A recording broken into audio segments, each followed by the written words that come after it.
You're listening to Opera Box Score. Let's get ready to rumble!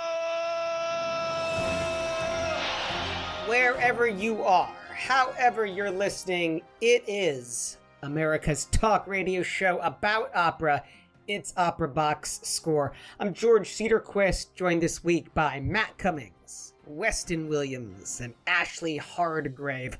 All right, this week in the OBS Hall of Fame, we dive into the career and legacy of the greatest dramatic soprano born in 20th century Sweden, whose name doesn't rhyme with Schmear-git Hilsson. Plus, in the 2-minute drill, a different Swedish soprano is inducted into a German Hall of Fame that is somehow less exclusive than that of the OBS HOF. That was a lot of letters. Hey, look, make sure you're subscribed to the podcast. Get the whole thing. Stitcher, Spotify, you click follow. If you listen on Apple Podcasts, just hit the plus sign. And of course, send us a voice memo. Email us your hot takes. Get your voice heard.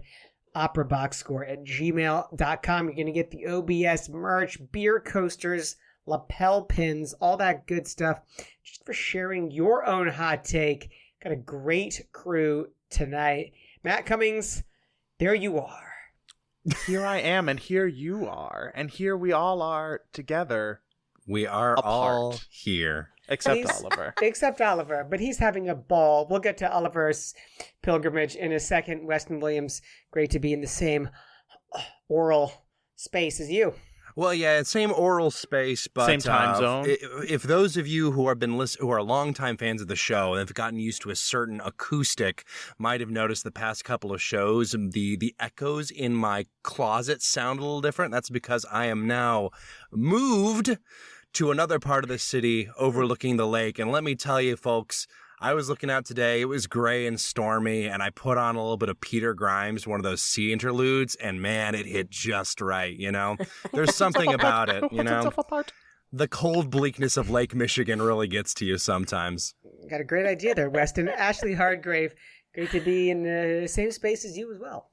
I know, because we haven't been in such a long time. Oh, it has been a... You've been a little working girl. It's been a summer of singing in Chi-Town, that is for sure. And now I get a lovely break just in time to learn about all of the drugs in professional sports. So listen, between Brittany Griner's ridiculous imprisonment for cannabis oil, hashtag Free Britney 2.0, Yeah. to our other bestie, Karen Rogers' revelation of an ayahuasca trip that's helped him for his game, we're in an incredibly different spot with drugs than we were in that era of HGH and steroids. I mean, I am all We're about drugs talking about positive now. It's 2022. We are. Well, it's legal in Illinois. That's all I'm going to say. I mean, I'm all about talking about feelings, but I did not have discuss Aaron Rodgers tripping balls on my 22 bingo card. So it's been quite a week. This is what I don't get. So I leave the show for 1 week and I go on vacation with my family to Michigan. The England women's national team wins Euro 2020. Bill Russell of the Celtics dies, and Lou Whitaker of the Detroit Tigers jersey is retired. All these things happened in essentially the space of 10 days. Yeah. I think the universe is telling you to go on vacation more often. You work Probably too right. hard, George. You Well, work in too fairness, hard. the British government did collapse while you were over there, so just be careful about your vacations in the future. I've got that magic touch. Let's talk some opera.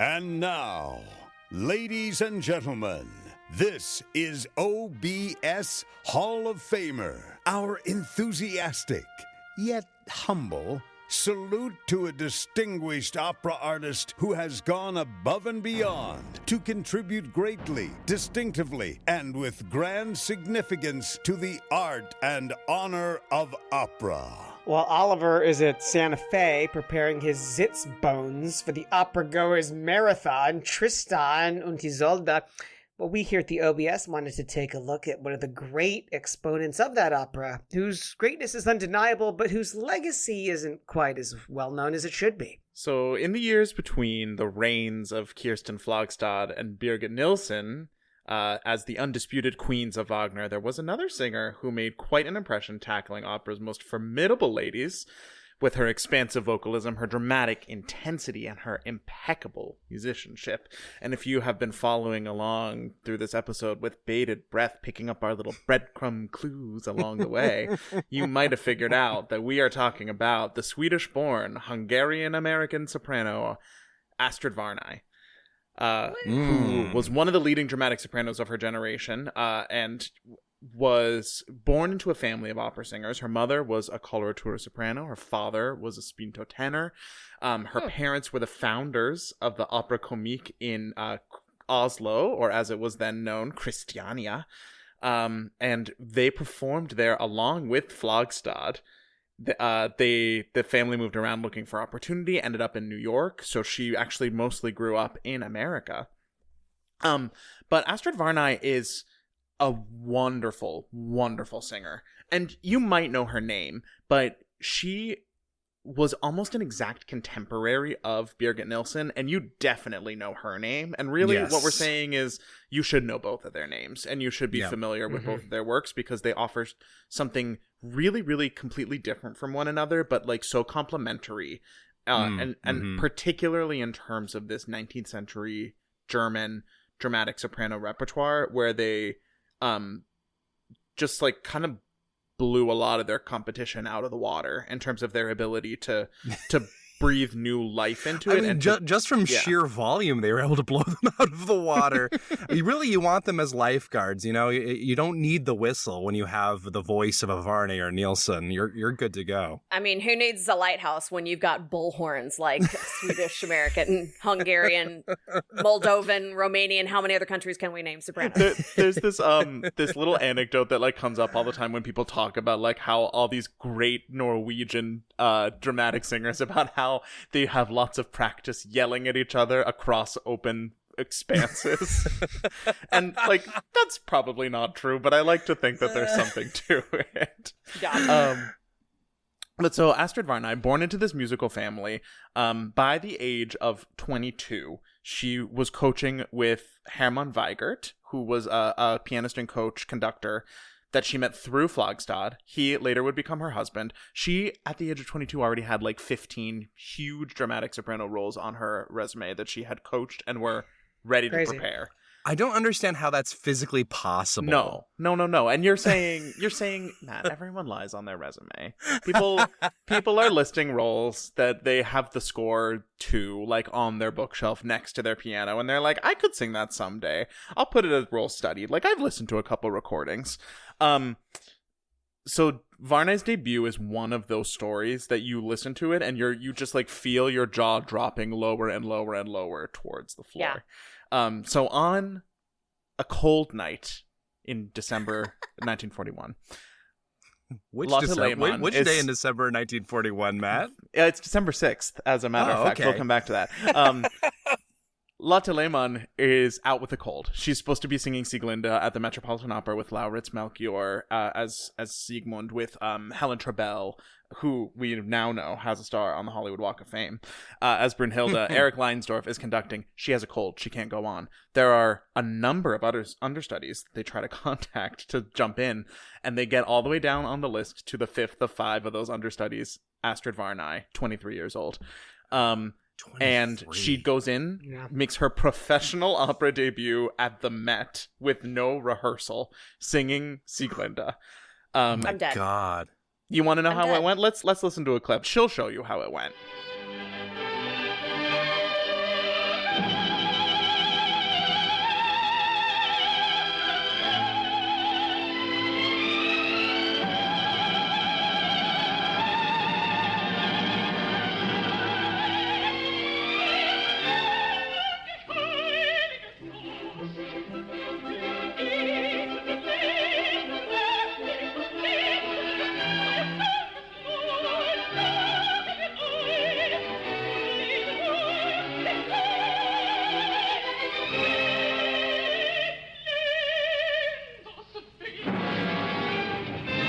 So that's like my 50 favorite seconds of the 5 hours of opera that is Die Walküre, the redemption through love motif, where where Sieglinde finds out that she is pregnant with Siegfried and just is so excited. And let me take advantage of the fact that we're no longer on the Dallas Opera Network here and say, holy shit. like how old was she when she did this? This was 41, right? She's 23. She's 23. Insane. She's not been rehearsing. She just did it. Guess what? That's only act 1. So in act 2, it's 6 days later. This time, Helen Trebell is sick. Guess who they call to jump in and sing the role of Brunhilde at age 23, a week later. That's right, it's Astrid Varnay. Now, here's the thing, right? Like in 1941, acting in opera hadn't been invented yet. So, I understand how we might think this is perhaps not as exciting as it is. But the sports metaphor is that this is essentially someone in their rookie year coming off of the bench, having been watching practice to like get their hands behind center or to be, playing point guard or forward or whatever it is, in the major leagues. This is just incredible. It's like watching Rookie of the Year, where like a middle schooler with a shoulder injury is able to become MVP. This is the third string pitcher in Field of Dreams coming and starting for the Cubs tomorrow. That's what this is. And that was noted on at the time even by her longtime friend and compatriot Birgit Nilsson, who noted in her autobiography that at the time that Varnay was making these debuts, she was still working on her family's farm pulling up turnips. And what could easily go unremarked here, but it won't because it's us, is that these two roles require extremely different things of the singer. Absolutely. And so to be able to sing both of them, not only like at age 23, not only within a week of each other, but at all, like is a feat that not many other singers can match, can say that they have done. Sieglinde is a small, it requires like less volume, but it needs a lot of line, and it needs you to have a huge amount of sound in your upper register. Yeah. And that register can just like bloom and expand because you just have to pour these great fountains of sound out to fill the whole room. And you need a lot of flexibility in your vocalism to be able to do that mixture of like low declamatory stuff when you're at home being browbeaten by Hunding, and this lyrical singing when you're like at the heights of ecstasy. And she gets some of the best music in the opera.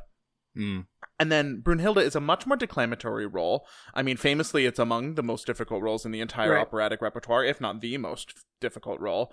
It enters on the hoyotohos that go all the way up to the very top of the staff. And it's quite an undertaking even to get through that. And then you still have to sing for 3.5 more hours. And one of those long stretches and one of those long stretches toward the end of Act 2 when Brunhilde appears to Siegmund and to tell him about his destiny. Listen to just how differently she's able to marshal her vocal resources in order to make the feeling of this music come alive, the urgency of this music come alive. It's just a totally different affect, and it sounds like it could be a different singer, but it's not.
And that recording also featured a couple of clips of Ramon Vinay as Sigmund. The vocal acting is so precise. Like, she's able to, like, because I feel like most sopranos, even really, really good dramatic sopranos who do these roles, are just kind of sometimes just hanging on for dear life just to get the notes out, right? Because honestly, just getting through the role is an accomplishment in and of itself. It is. Like, it's astounding if you can even get the notes out. But to do that and have a distinct character in your voice is really something extraordinary. And like George mentioned earlier, this was before they had invented acting in Wagner, too. Well, and I also, in thinking, you mentioned the idea of vocal acting. The thing that blows my mind about all of this is, well, there's a few things. I'll touch on this and then I'll touch on some others later. But when you think about that idea of vocal acting, so many people, especially Wagnerians, because they're working so hard, will find these like glottal stops and bits and places where they like slap their chords together to emphasize emotion. The Bayreuth bark, baby. Exactly. She's not doing that. Yeah. You feel the emotion, you see the through line of what she's trying to tell you, but she's doing it without any of those like potentially harmful, and frankly they sound harmful and painful acrobatics. And this was something that was really remarked on at the time, was just how musically intelligent she was, how adept her phrasing was, how she was able to shade these roles with a huge palette of vocal colors. And interesting, this is around the same time that on the Italian and French side of the repertoire, Maria Callas was starting to do something really similar to the bel canto repertoire, to really make it so that it was more than just pretty bird songs. I think that she made her operatic debut in like 1949, so we're really within a decade of each other. They sing very differently. They're completely different singers, but I think there's a really interesting parallel track there when you're looking at like the development of opera on the mid 20th century. And Varnay was undeniably on the vanguard of like bringing character back into the art form and introducing it in the way that we expect today from our singers.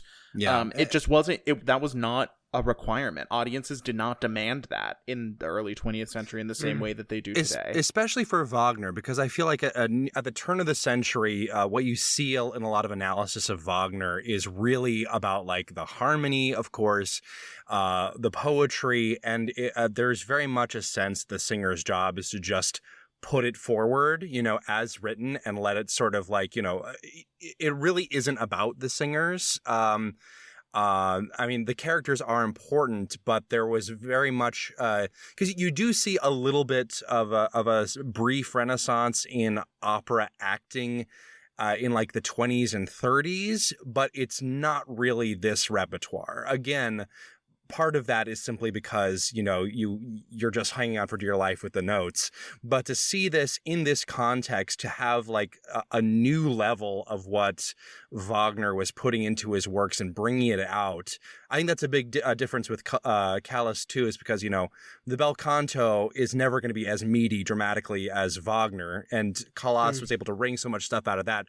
But there's so much more to wring out of Wagner and a lot of the post-Wagnerian composers that she was known for singing. It really is.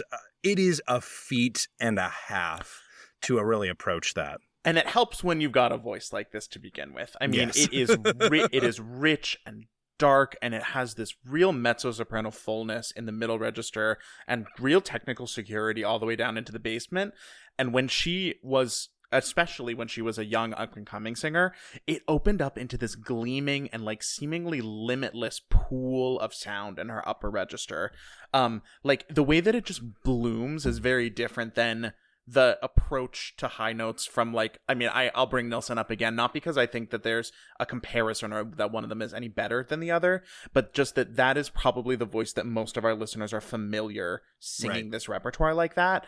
And it's just a completely different approach to that high note singing, where Nilsson is like a laser that hits you right in the middle of the forehead and like almost drills through your skull because the force of her voice is so much.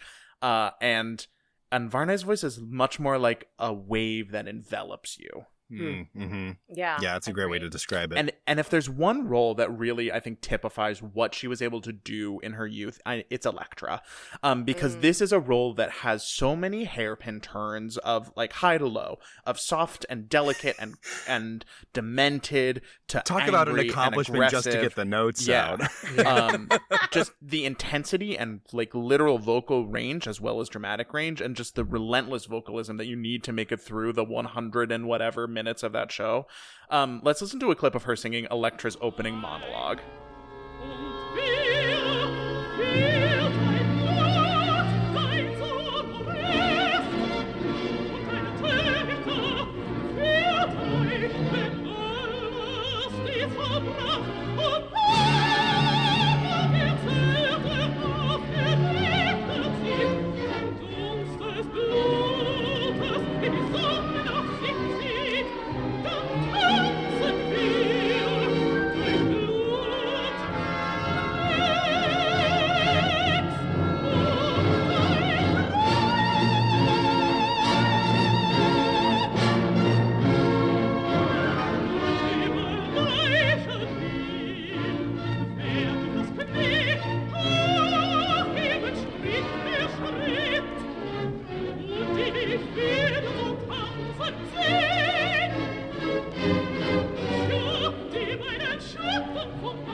So when she first heard this role on for size in a concert version with the New York Philharmonic, her Elektra was described as a ferocious beauty. Her hatred is like charged lightning. Her relentless advance into vengeance shapes phrases into daggers. She is, in short, as immense as the text and score.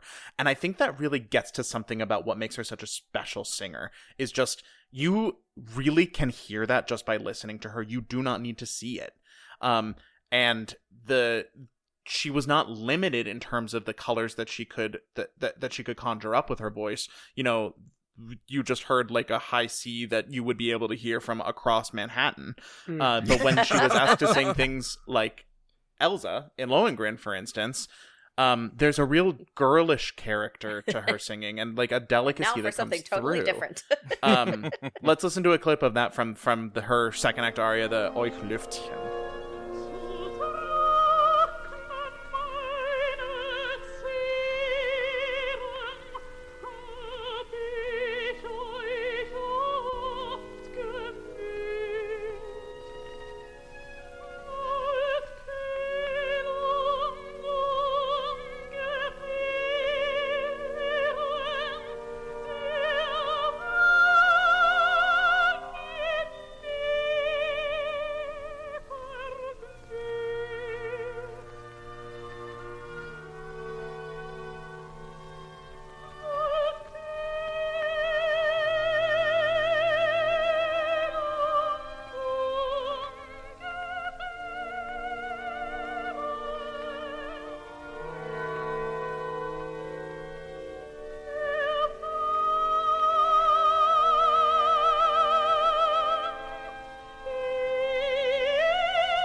Yeah, to me, it's really one thing to sing all these characters, and it's a very different to have them all sound different and distinct from one another. I mean, it almost does a disservice to say that it's just like good musicianship. Like, she's digging into the text, and and what she's able to do with her phrasing, and yeah. like what I think is so interesting about this German music is like it's much less symmetrical than the Italian music, where the phrase lengths are a lot more predictable, and they like the way that they arch is in a way that like intuitively makes sense to those of us who have grown up with like some sense of Western music.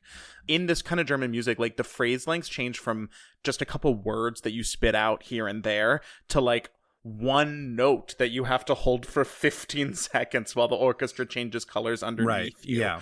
Varnay did sing a lot of Italian music as well. We're not gonna listen to any of it today because I don't think it shows her like at her absolute best in the way that the German repertoire does. But just like the command of being able to shape her air, like even throughout those sustained pitches, is like very special. And it's really what sets her apart. I always compare like listening to Wagner or Strauss to almost like Monteverdi in a way, because of that precision of how a phrase can become so important that it will break all the rules to make it make dramatic sense, whereas in Italian opera of the same sort of period, you tend to have it be the other way around. Sometimes it's just about the vibe structure in Italian opera. A lot of times, actually, it's just about the vibe.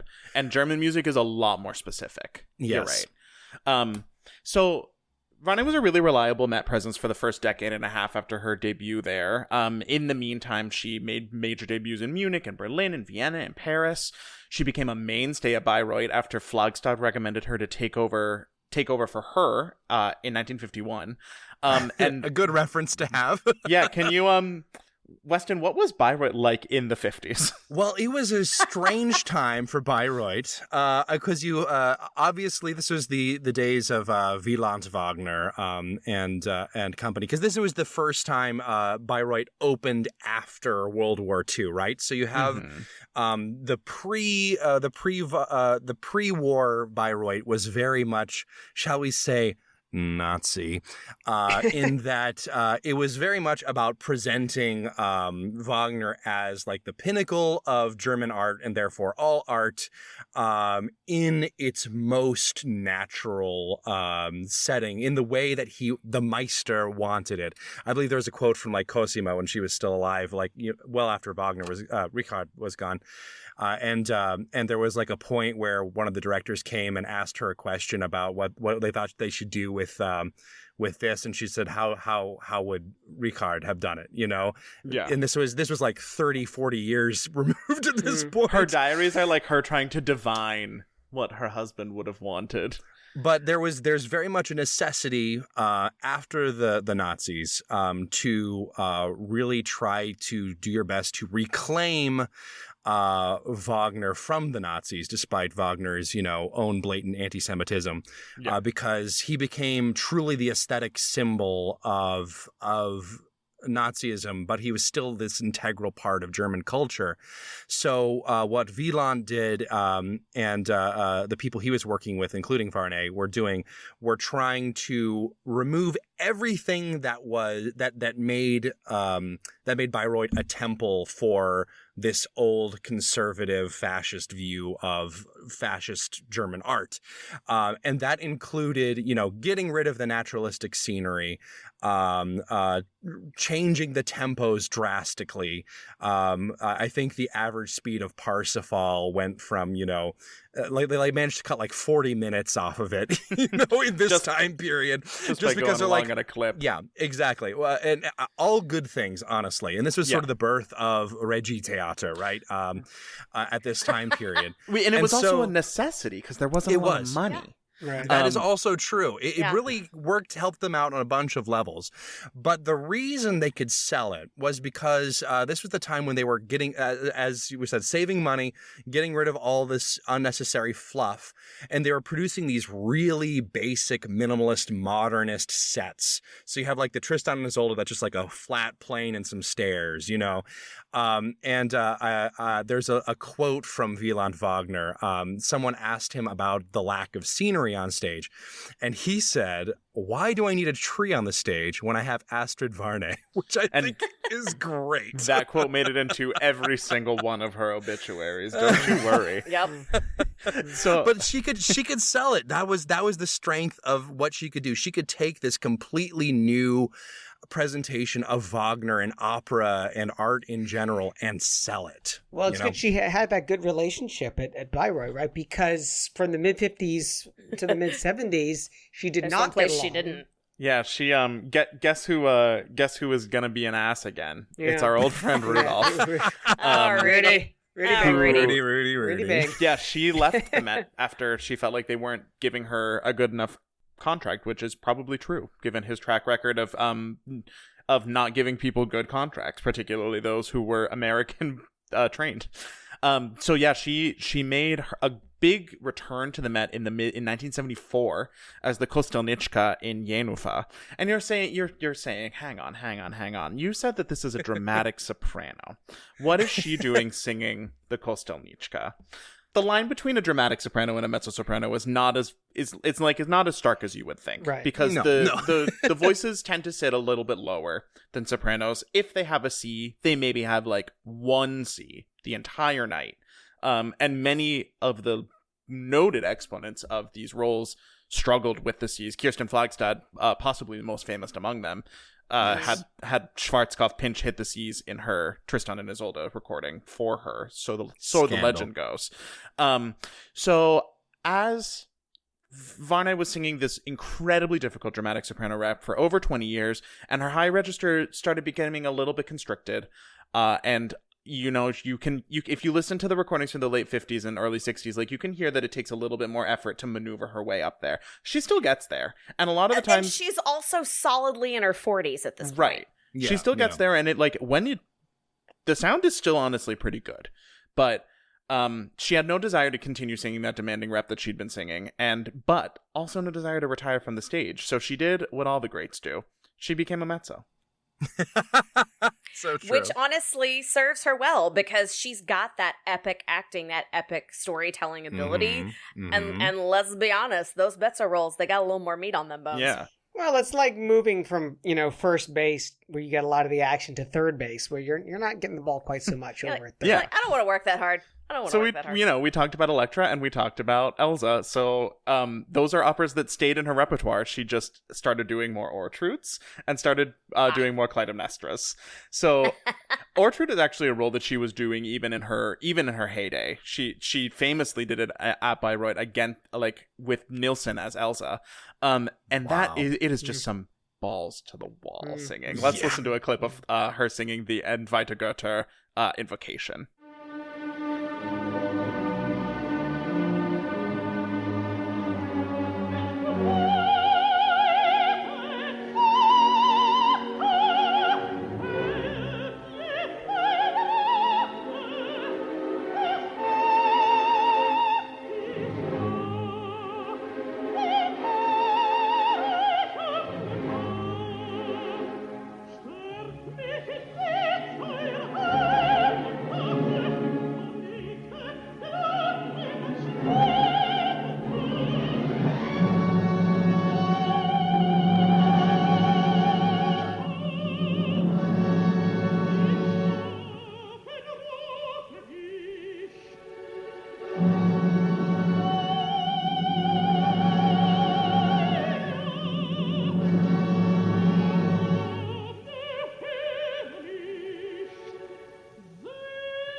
Her career goes on. We get into the 80s. She's moving from these dramatic mezzo-soprano roles into the character roles. She's still doing Mamma Lucia in Cavalleria Rusticana. Her final new role she took in 1995. Whoa. 55 years after she made her debut as the nurse in Boris Godunov. And when she was asked why she was still doing this, she said, "I just love being on stage, seeing up close the work of my younger colleagues." And that kind of graciousness and that love of the art form and a desire to be a part of it however she can in that moment in time is really special, and something that you don't always see in singers in general and leading ladies in particular. And it comes with the kind of fearlessness that was really present in her singing the whole time. Let's listen to a clip of her doing Clytemnestra from the movie version of Elektra, and just listen to the way that she is using these vocal colors to make a downright ugly sound when it's really called for.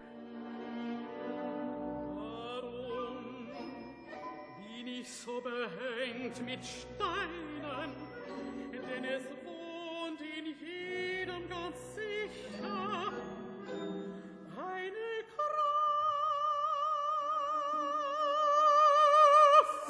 Kraft. Man muss nur wissen, wie man sie nützen kann.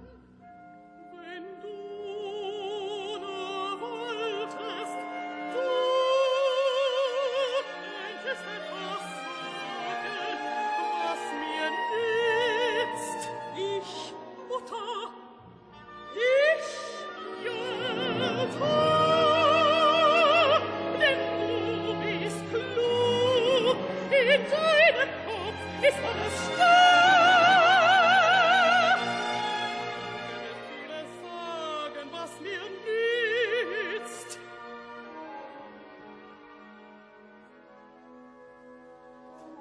Wenn auch ein Wort nichts weiter ist, was ist denn ein Hauch? Und doch kriecht zwischen Tag und Nacht, wenn ich mit offenen Augen lieg, ein etwas hin über mich. Es ist kein Wort, es ist kein Schmerz, es drückt mich nicht. So much dynamic range in that clip, so many strong choices to like highlight the decay of the House of Atreus and really make the audience uncomfortable. And this is a film version too. It's not just a filmed staged version. And there aren't very many opera singers who I think are as successful in close-up as Varnay is. Yeah. But really, and like, maybe Beverly Hills, but yes, you're right. But like, she's given face, and it's working. She's given face real hard. Well, and it's one of those concepts of not leaning on the pretty.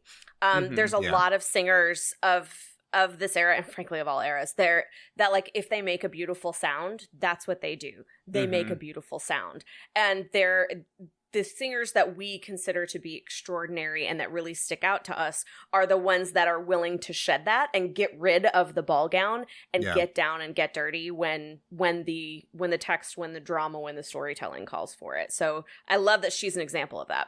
And for me, like that's what opera is all about, right? Because it isn't always pretty all the time. I mean, like this might not come as a surprise given the rep I'm most famous for talking about on the show.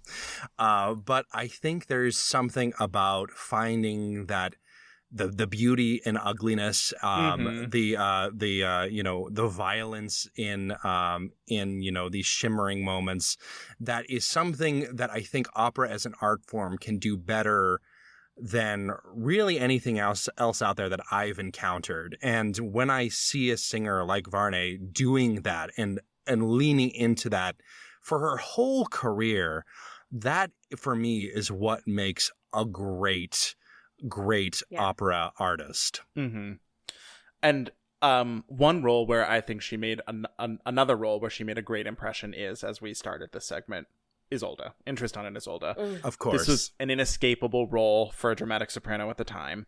And while Nilsson may have claimed to the definitive recording in the minds of the opera-going public, there's a lot to appreciate in Varnay's version. And I kept talking about Nilsson because there is kind of an unavoidable comparison. They shared a lot of rep. They're terrific talents. They were born within a month of each other in Sweden. They died within a year of each other.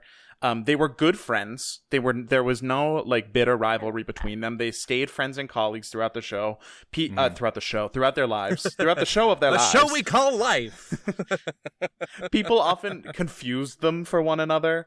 And going back to our good friend Wieland Wagner, he talked about the singers who he had sing Isolde at this time, and he called Martha Mödel the tragic Isolde, Birgit Nilsson the loving Isolde, and Astrid Varnay the revenge-seeking Isolde. So with that in mind, let's hear a clip of her singing the narration and curse, and just talk about a range of emotions and vocalism in terms of the demands from moment to moment. Like, this is 12 minutes of you never know what you're going to get because it's going to be completely different from the moment before it, and she delivers.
One of the most challenging parts of one of the most challenging roles in all of opera, without any question. Yeah. Just like, woof. Amen. She brings that character to life so clearly.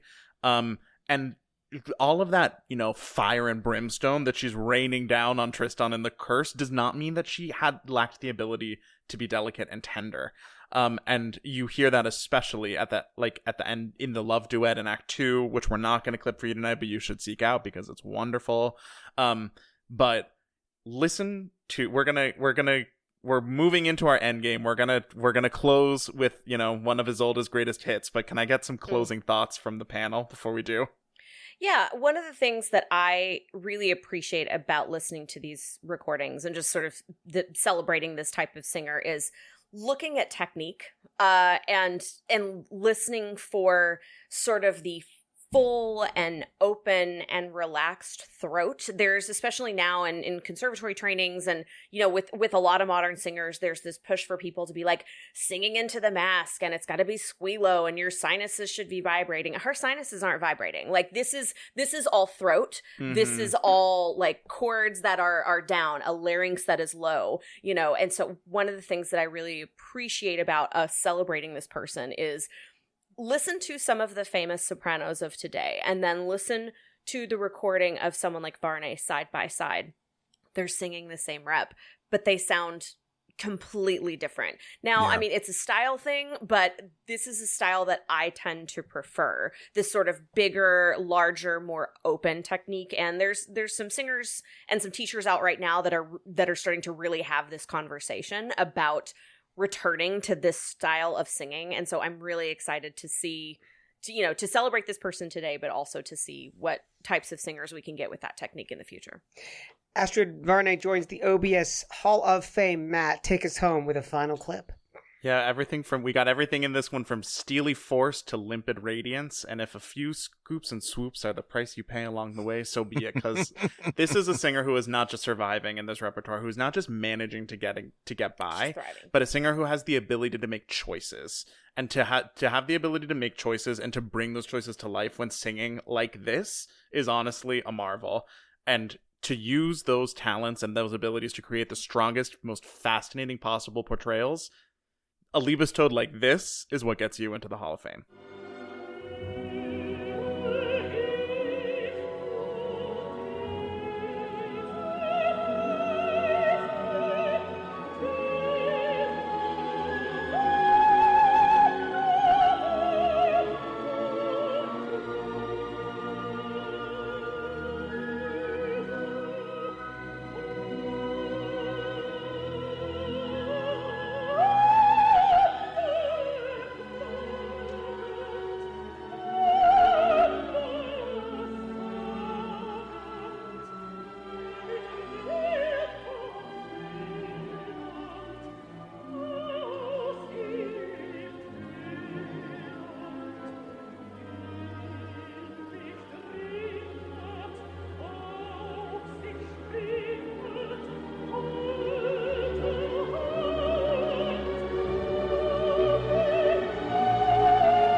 One little sports nugget to tackle before we move on to the 2-minute drill. Ashley, what's on your mind?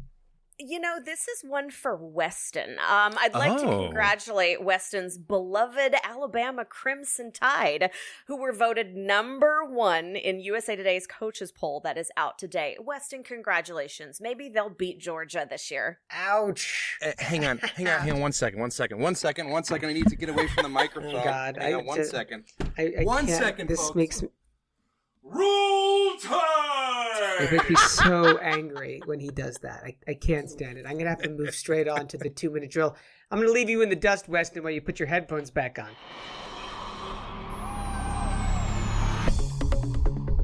This just in.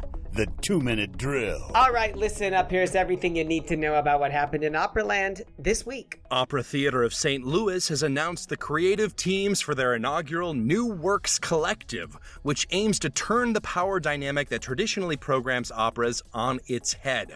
6 artists, composers, librettists, and stage directors have been identified to create, workshop, and premiere 3 new chamber operas in March 2023, said General Director Andrew Jorgensen, quote, "We're excited to better serve the voices of our artists and our community." Congrats to Nina Stemme, who has been awarded the title of Bayerische Kammersängerin, the highest musical distinction in Bavaria. No word on the recipients of the first Kammerpodcaster und Kammerpodcasterin titles in Bavaria yet. On the disabled list, relief pitchers, cast changes, and injuries. Oh my! Clay Hilly stepped in as a last-minute replacement for Stephen Gould in Siegfried in Bayreuth's Götterdämmerung. And in the same ring cycle, Michael Kupfer-Radecki stepped in mid-show as Wotan for Tomasz Konechny, who was injured on stage during Die Walküre, but sang through Act 2. Konechny was able to return to the stage the following night as the Wanderer in Siegfried. Anita Ratchvelishvili has cancelled her participation in the role of Amneris at the Salzburg Festival and will be replaced by Eve Maud Hugo. And in the same house, different show, a female extra was seriously injured when she fell off the top stage level during a rehearsal of the Magic Flute. In an official statement from the festival, quote, "There has been an accident at work that has also been reported and is regrettable. Normally, a serious accident where negligence is suspected is investigated. That's not the case. It was an unfortunate accident." Exit stage right, acclaimed Brazilian soprano Laura de Souza has died of cancer at the age of 64. One of the most renowned dramatic sopranos Brazil has ever produced, de Souza excelled in Verdi and Puccini heroines, several Wagnerian roles, and was acclaimed for her portrayal of the title role in Strauss's Ariadne auf Naxos. And on this day, August 8th, an incredibly slow news day, in 1754, we have the birth of singer Luigi Marchesi. In household name. Yes, totally. In 1857, we have the birth of French composer Cécile Chaminade, who was the first female composer awarded with the French Legion of Honor. 1905 is the birth of French composer André Jolivet. I just wanted to take a moment to say that slowly. It's fun. 1921 is the birth of American composer Roger Nixon. 1964 brought us the formation of the Dutch Opera Foundation, which would go on to become the Dutch National Opera. And one for the home team. In 2004 on this day, Dave Matthews Band emptied their tour bus's septic tank onto a tour boat in the Chicago River. And that is your 2-minute drill.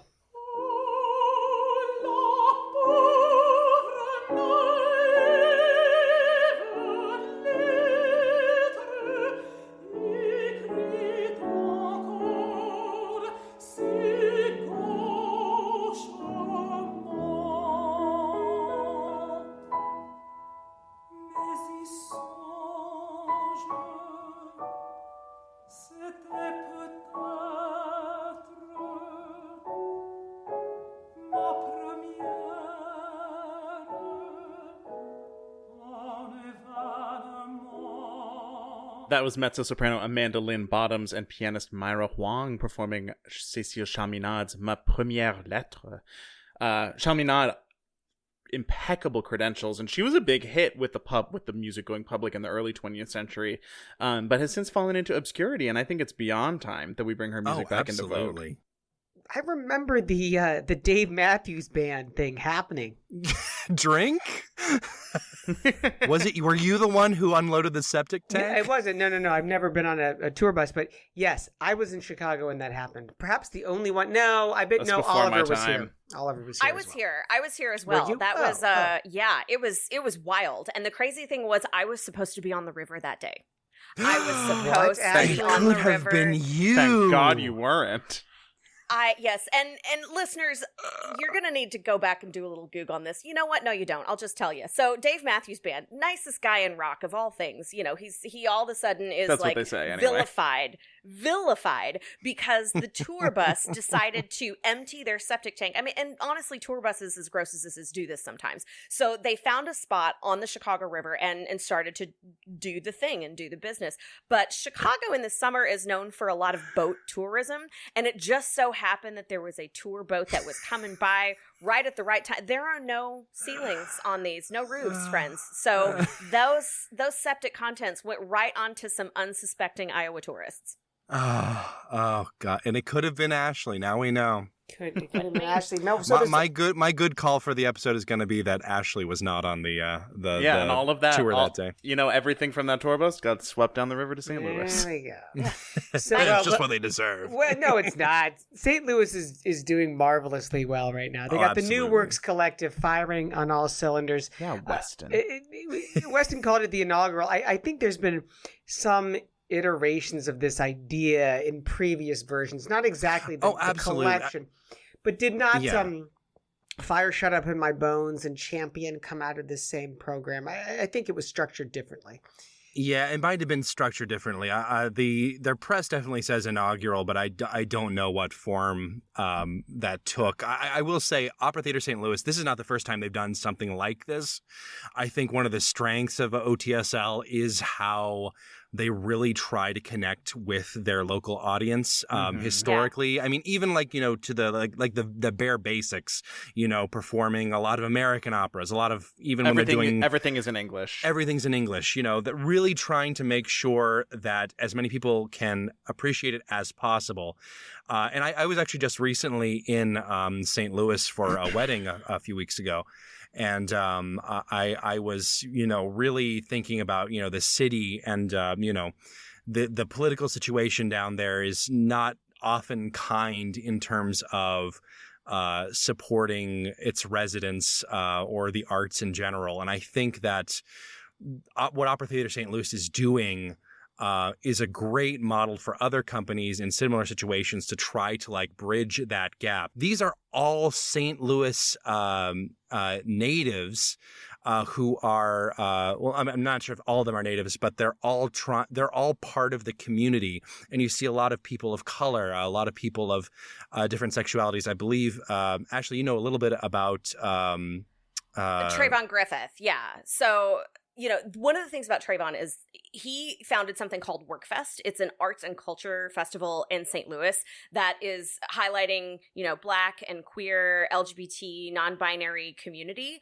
So already just in bringing somebody like him in, that's a level of representation that is, it's big. And so when they talk about sort of changing the power dynamic and sort of who's making the decision on what gets programmed by bringing somebody in like Trayvon, who's already known for this really fantastic, open festival that happens in St. Louis. They're already really just sort of setting the tone for that. And, in looking at sort of the names of the people who are heading up these teams, you see a lot of queer people, you see people of color, you see queer people of color, you see women. So again, these are steps in the right direction for, other companies to model. Really, the only thing wrong with St. Louis is the St. Louis Cardinals. Everything else that OTSL is doing is right. It's strange, of course, because in Chicago, you'll be a Cubs or a Sox fan, but from Central Illinois down to the border, full the Cards. Southern states, they are all 100%. Cards fans. It's because downstate hates Chicago, George. Absolutely. That is deeply true. Okay, so there's no accidents happening in St. Louis, which is good, and then now there's accidents happening in Germany as well. So we have these problems at at Bayreuth, people getting injured. I'm starting to think that someone has cursed Bayreuth. There have been so many cast changes and now injuries. Wow, who would possibly have a good reason to do that? There's always drama at Bayreuth. That production of The Ring Cycle, by the way, directed by Valentin Schwartz, who's 33 years old. There was an article on him in the New York Times, which is, I don't know if I'll ever direct The Ring when I'm twice that age. Was he the fifth understudy to go in as the director you without having any time to prepare? And then of course, in Salzburg. Right. Yes. There was the injury of the extra who fell off the top stage level. I hope they're doing okay. We didn't see any specific news about it, article was at pains to say that it wasn't foul play, and these things happen. Yeah. I will say this: Lydia Steyer, who was the director of that production, who I know, is so conscientious, and safety would absolutely come first with her. So I'm not going to conjecture as to what the scenic design was like, how this person got hurt.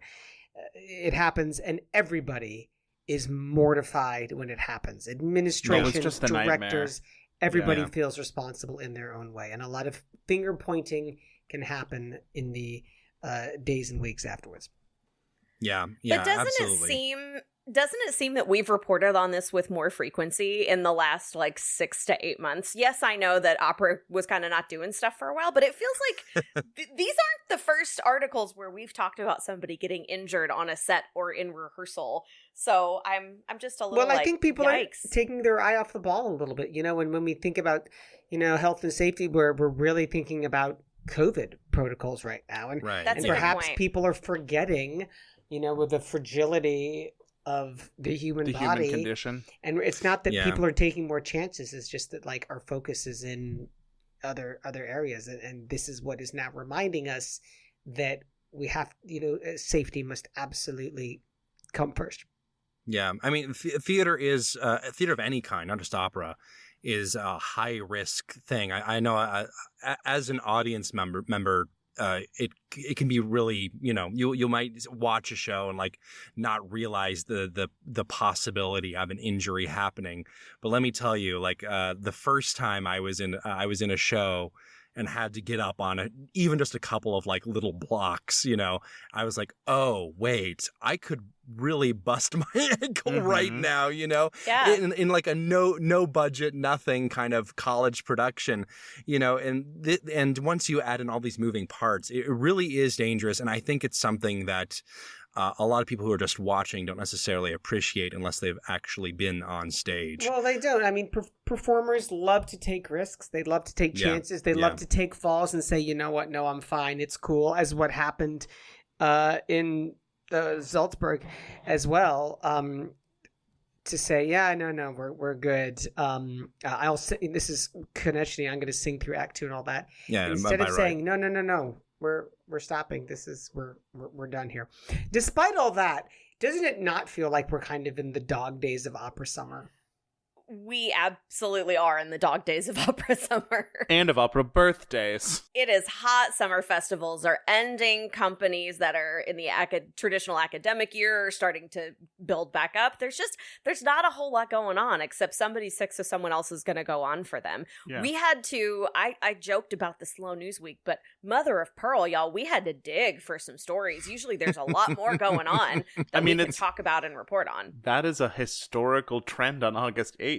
Apparently. So few important anniversaries. People aren't even being born in this time of year. This is all the more reason to get Chaminade back in the popular repertoire, because we need someone to talk about on August 8th going forward, and I think that's the way to do it. I've actually sung a little bit of Chaminade music. It's really lovely. I think she only did like a handful of operas. What, like 2, 3? That Feel sounds free right. to tell me I'm wrong because I can't totally remember. But I've sung a lot of her art song because I'm that's much kind more of familiar with her songs than anything Yeah. else. Same. And that's where my performance life usually lives, outside of the insane amount of choral singing I've been doing this summer. But she's got a really beautiful style, and when she was given her Chevalier Legion honor, they said the quote was something along the lines of, "She is not a female composer; she is a composer who is a woman." Like they made a real big Thanks, stink Thomas. about like Very we're helpful. not giving it to her because she's she's pretty good for a girl. We're giving it to her because she's actually really good. And you know what? That's allyship in the 19th century. So I mean, it's short of a ribbon at an award show. That's the best they could do. Let us wrap this show up, team, and get out there and enjoy the Chicago summer. Here we go. Good call. Bad call on Opera Box Score. Good call, bad call to wrap things up this week. We won't be taking a week off, by the way, until Labor Day. We will plow ahead through the month can't of be stopped. August. Come hell or high water. Matt Cummings. So I was prepping for the show today. I come across my timeline that Australian actress and singer extraordinaire Olivia Newton-John has passed away after a long battle with breast cancer. And the Grease movie was one of my earliest experiences with the musical theater art form, and it holds a special place in my heart. And I'm, thinking of her family and loved ones and praying for the best. Weston Williams. My good call, oh gosh, it's more of a bad call, really. As you might all be aware, Oliver's dulcet tones are not present on this podcast today. And that's because he is being wined and dined over in Santa Fe, having the time of his life, watching Carmen, Tristan and Isolde, interviewing some great performers that we're going to be featuring pretty soon. And once again, second year in a row of Oliver being wined and dined, did not invite me. Bad call, Santa Fe. Bad They call. can't afford the extra leg room. That's fair. I rescind my bad call. Ashley Hardgrave. Listen, this is my first time back in a long time. I had like 17 different good calls that I was really excited to share with all of you and you listeners at home. But 90 minutes before we started, it was reported that the FBI is raiding the Mar-a-Lago resort, and it is all I can do to not be mainlining any sort of news source while we're in the middle of recording. I am vibrating with anxiety, so let this recording be the moment in time when we know that they were there, but we don't know what they were there for. And if my head explodes next week, you'll know why. Chicago, of course, home to some fantastic improv comedy, the Second City, Improv Olympic, and the Annoyance Theater. Yours truly currently doing a week-long summer intensive at the Annoyance Theater in improv comedy. So next time you see me, you just, give me a non-geographic location, and I'll give you a 2-minute scene. Yes, and. Yes, and. That's it for this week's edition of America's Talk radio show about opera. Our announcer, he's Norm Waddell, and Norm is at normwaddell.com. Make sure that you subscribe to this podcast if you don't already on Stitcher Radio and Spotify. You click follow. If you listen on Apple Podcasts, just hit the plus sign. Again, send us a voice memo. Get your voice heard. Email us your hot takes at operaboxscore@gmail.com. You're going to get that OBS beer coaster and the OBS lapel pin just for sharing your own hot take. Our creative consultant is Oliver Camacho. Our audio editor is Weston Williams. For your co-hosts, Matt Cummings and Ashley Hardgrave, I'm George Cedarquist asking you to continue the conversation about opera while not getting hurt in an opera house. We're back with an all-new show next week when we check in with Oliver after his Santa Fe pilgrimage. Plus, you get more opera headlines, more hot takes, and more leg room. Join us.